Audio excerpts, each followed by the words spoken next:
Hey Aries, how are you? I'm here to do your tarot reading for this upcoming Mercury retrograde in Libra and then in Virgo. Now, I always like to look at the astrology, but I don't want to keep this video too long. So I've made a separate video on just the astrology, which I'll put a link to at the end of this video and in the comments below. So you can go look at that separately if you're interested. Right now, we'll just do the cards. So can I get the overall energy for Aries for the Mercury retrograde in Libra and Virgo, upcoming retrograde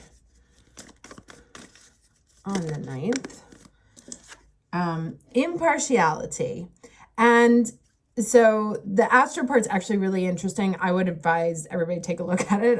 I put a lot of advice in it. But this is obviously being balanced, right? She's not taking part. She is weighing, she's listening, she's got what she needs. And it's so interesting because in these cards and also in the Sabian symbols, there's so much about art that keeps coming out. And painting your perspective, but also knowing how to like separate your perspective from objective reality, which I think, is one of the key clues here to understand where the difference between indisputable facts and your personal experience, right? That there's a place for both, but it's important to know what it is. So in this retrograde period, what you really want to do, and you see she's got this like shining thing here on her throat, like the divine energy at the throat chakra, is you want to avoid all gossip. Speak only from a divine space. Let's say that. Otherwise, things can get messy, right? Because there's all that paint. There's going to be a lot of paint thrown on the wall in the next few weeks, I assure you. All right, let me get the challenge energy, please, for Aries for this upcoming retrograde. Aries, okay. So we have 3 of Cups and, unsurprisingly, the 7 of Cups, right? And this is... like I said, knowing what's fun and what's confusing, right? There's sometimes we can participate in like Hollywood gossip and that's like fun. And then there's other times where we can talk shit about friends, family, and that can actually create problems. So be careful what the information that you spread, and be careful what is coming from your experience, right? Or how you process other people's information, or how you process, or what, just being conscious. Like I said, being conscious of the difference between what is what you're painting with your own experience and what is fact. And again, there's a place for both, just understanding the difference and when each one needs to come into play. Let's get the lesson here for Aries. Lesson for Aries for this Mercury retrograde.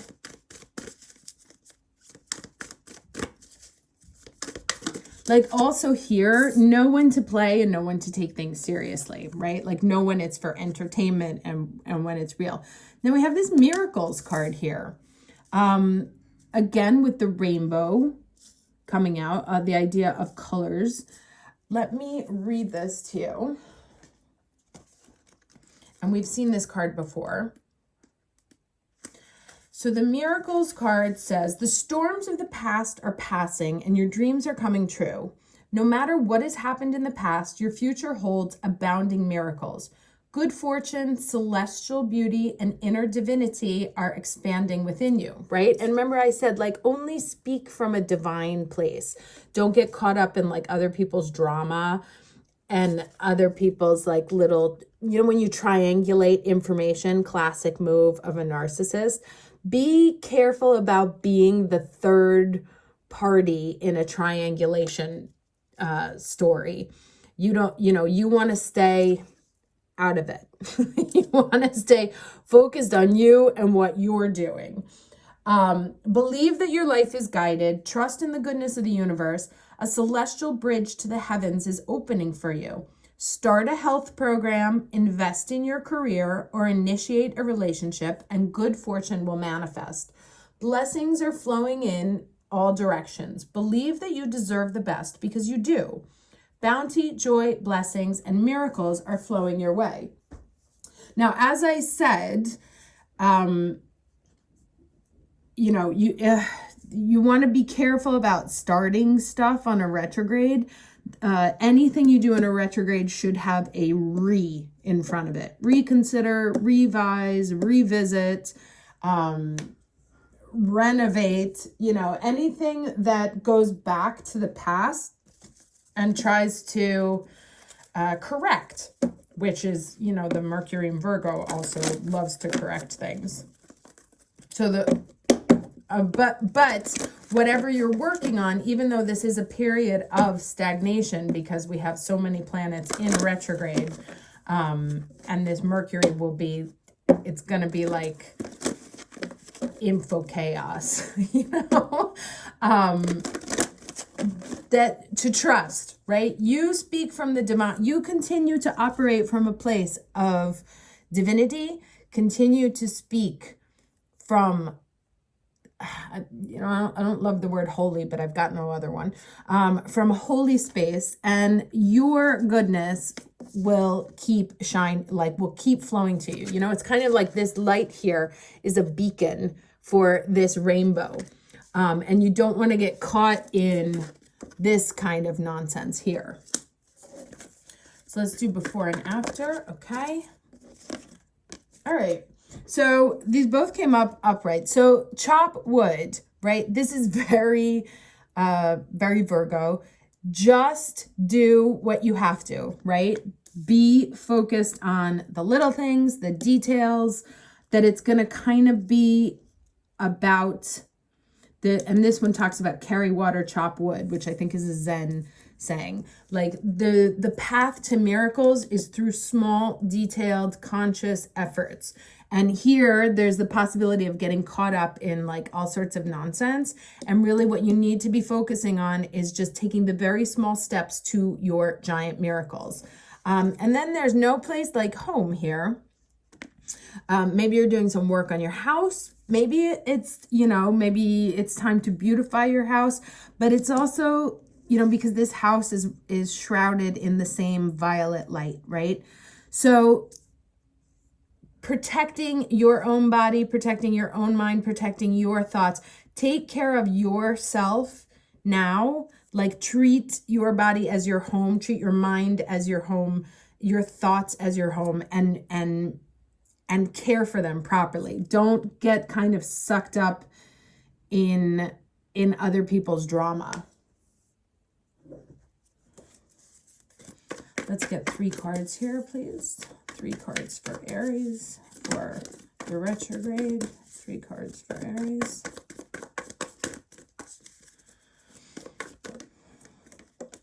Okay. Page of Wands. 2 more, please. Hierophant. Right? That dude's serious. He is very traditional, but he's very serious. Like and he's a representative of Taurus, right? Which is where the North Node is right now.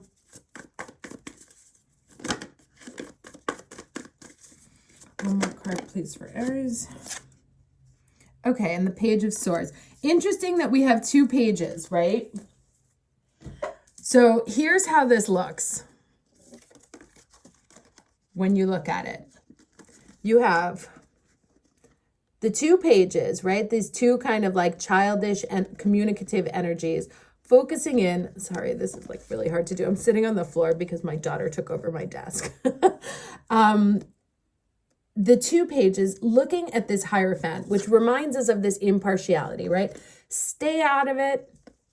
You stick to what you're building, to what you're committing to. And you know, to stick to what you're committing to and to what you're building. And that's like this idea of a home, the roots that you're building. So you may be building a house, you may be building a new career, you may have been planting seeds of something that's going to grow, or even a relationship. Taurus is the house. Everything here is telling me to, it's like get into the North Node in Taurus energy. Like if you have to tap into a Venus energy right now, because she's in Virgo, tap into the Taurus energy. Be grounded, be rooted, be serious. Don't get involved in, the one thing I always admired about my ex-husband was that like there was all sorts of nonsense going on around him, and he just did not care. He was never a part of it. He never got involved in other people's drama. He never got involved in gossip. He just didn't care. He was so focused on himself, which is another discussion, but he was so focused on himself that other people's drama couldn't phase him. And that's exactly where you want to get into right now, right? Building this home, having these miracles come flowing to you. It's like, you see like that light flowing from the divine into your home, into your core, to reaching your throat, right? It's like this path that goes into there. But in order to do so, you have to take a much higher position, right? Than these two little pages who are like, oh, well, I heard, oh, well, I saw. Or if you do participate in it, you know, take it for what it is, that it's not worth losing your focus on, right? Because you have other things. So focusing on the chopping, what's like small, active, baby steps, details, building this solid foundation that you have, goodness coming in from the universe into your home, all the way into your body, and vice versa, right? It goes in and out because it's a co-creation thing. Stay out and above of all this like childish information nonsense that's going to be coming at you. Stay impartial. And again, also like be aware of, when you're processing it, what's coming from your childhood experience and what's true, right? This is a very discerning energy. Now, let's get some last words of advice.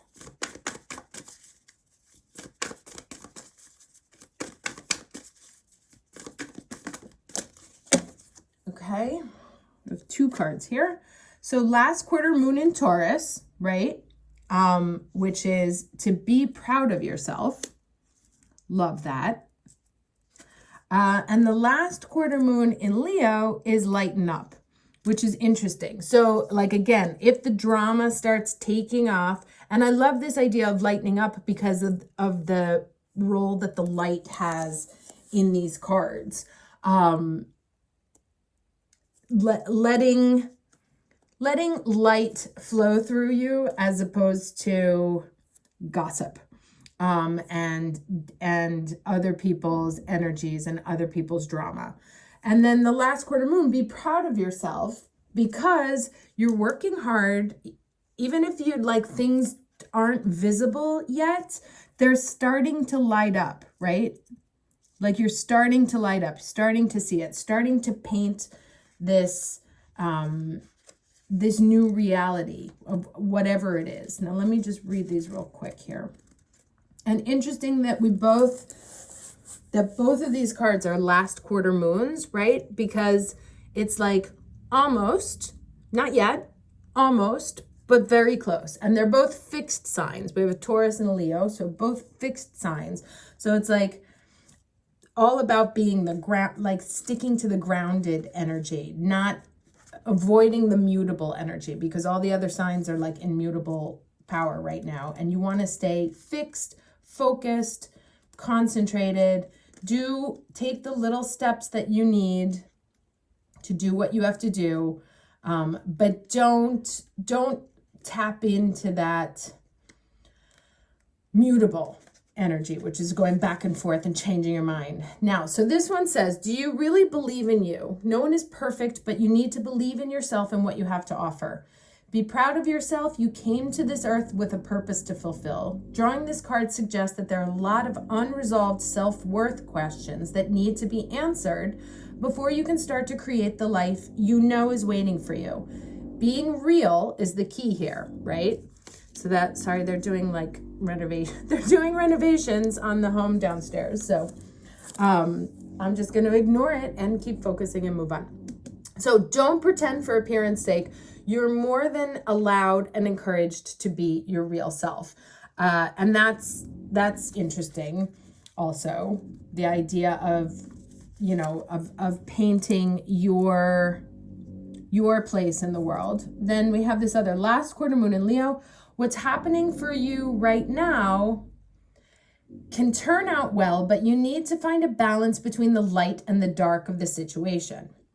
Get in touch with some lighter and happier feelings to clear away any energetic debris that may have grown out of your fears. That said, this isn't about glossing over dramas and pretending all is well if it isn't. A positive attitude towards life now will help clear away any upsets.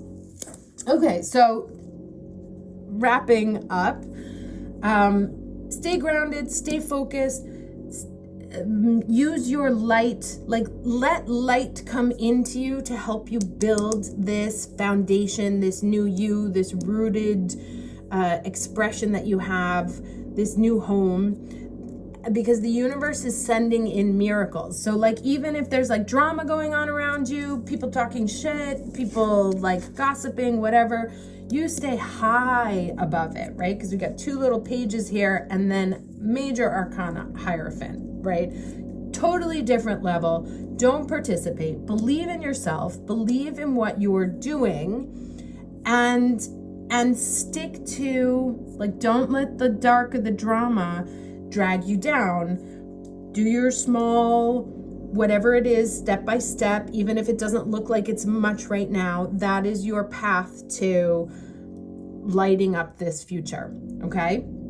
Hope this was helpful. I will see you for the weekly. Take care.